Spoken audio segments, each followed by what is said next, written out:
Cartoon story.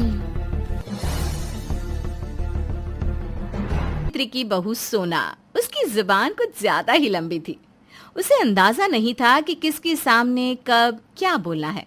उसके मन में जब जो आता वो बस बिना सोचे समझे बोल दिया करती थी। इसलिए सावित्री उसे चुप रहने की सलाह दे रही थी, क्योंकि उसे डर था कि कहीं आज लड़के वालों के सामने भी वो कुछ उल्टा सीधा ना बोल दे। देख बहू, आज तेरी ननद चिंकी को लड़के वाले देखने आ रहे हैं, इसलिए तेरी ये जो सांप जैसी लंबी जुबान है ना, उसे मुंह में ही रखना, वरना पता चला कि सारा काम गुल गोबर कर दिया तूने। अरे माँ जी, मैं कहाँ कुछ बोलती हूँ।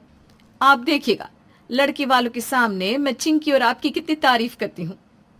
अरे तू कुछ ना कर तो ही बेहतर है बहू।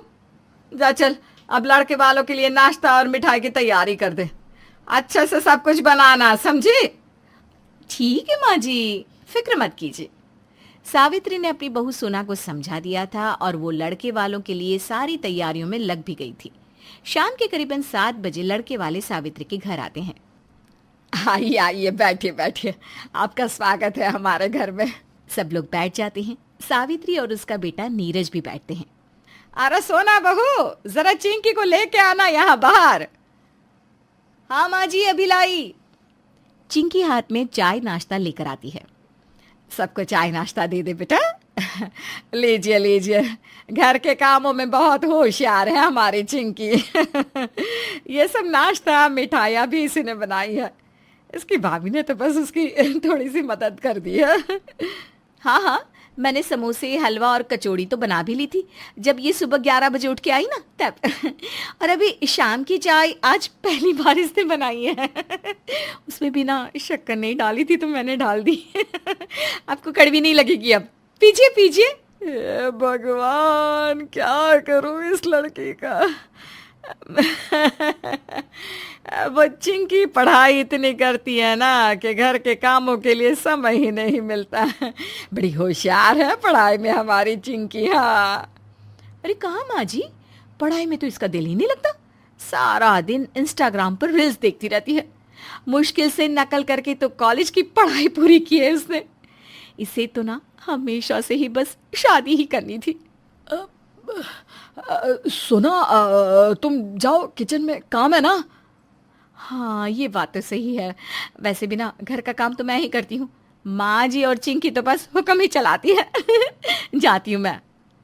अरे कहाँ से ले आया है तू इसे नीरज, सबके सामने हमारी बेइज्जती करा दी।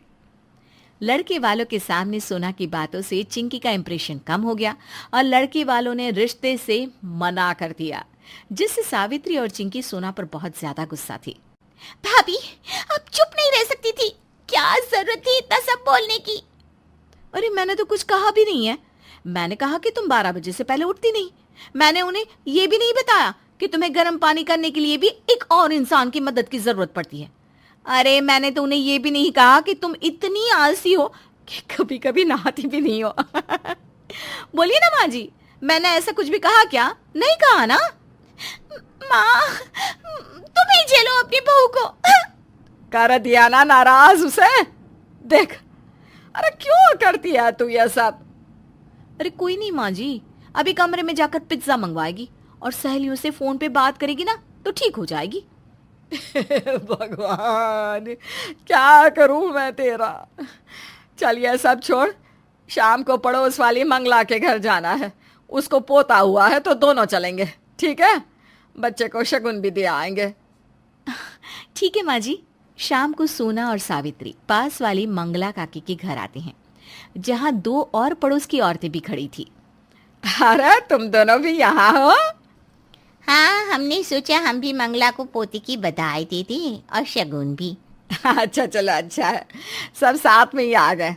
ला मंगला, जरा मुन्ने को हाथ में दे, देखो तो सही इसका प्यारा सा मुखड़ा। क्या माँ जी, आप भी ना? अभी तो आप कह रही थी कि मुन्ने का चेहरा भी बिल्कुल मंगला काकी की तरह अमावस्या का चांद है। अरे क्या मजाक कर रही है बहू? मैंने कब कहा? बिल्कुल पगली है ये भी, सच में। सावित्री की दोनों पड़ोसन आपस में हंसने लगती है। मंगला, ये ले मुन्ने का शगुन। कितना दिया है शगुन में? सावित्री, मैंने और कमला ने तो 500 का शगुन दिया है। हाँ, तो मैंने भी अच्छा खासा ही शगुन डाला है। हाँ हाँ, माँ जी ने तो काफी अच्छा शगुन डाला है, सच में।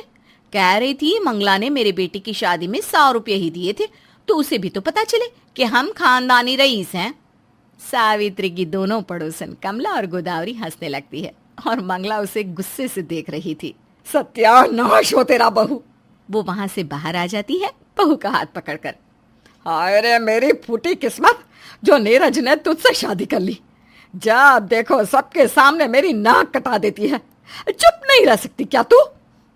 माँ जी, मैं तो कुछ कहती भी नहीं हूँ, आप बिना खामखा।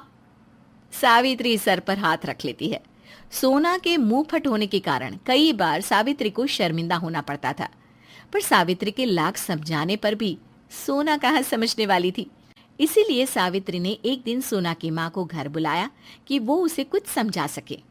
अब आप ही कुछ समझाइए बहन जी से। मैं तो थक गई हूँ इसे समझाते समझाते, पर इस लड़की के दिमाग में तो भूसा भरा है, भूसा। सोना, क्यों परेशान कर रही है अपनी सास को? कितनी अच्छी सास है तेरी, तेरा इतना ख्याल रखती है। हमारी समधन तो देवी है, देवी। और नहीं तो क्या। देखा बहू, कुछ सीख अपनी माँ से। कितने अच्छे विचार हैं उनके मेरे बारे में। और एक तू है कि उनसे ही तो सीखा है।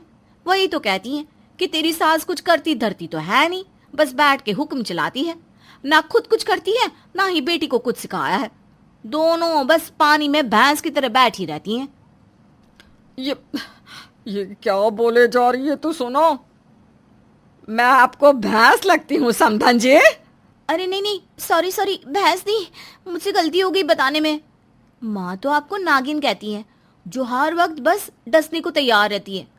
मैंने तो उन्हीं से सीखा है कि कभी अपनी सास को सामने कुछ मत कहो, वरना नागिन कब डस ले किसी को पता नहीं। हाँ, वाह, बेटी तो बेटी, माँ तो बेइज्जती करने में उससे भी आगे निकली। नागिन, भैंस। और बेवकूफ लड़की, तुझ में सच में दिमाग नहीं, भूसा भरा है, भूसा। समधन जी, मैं चलती हूँ, आप ही संभालिए इसे। ये अब आपके घर की मुसीबत है।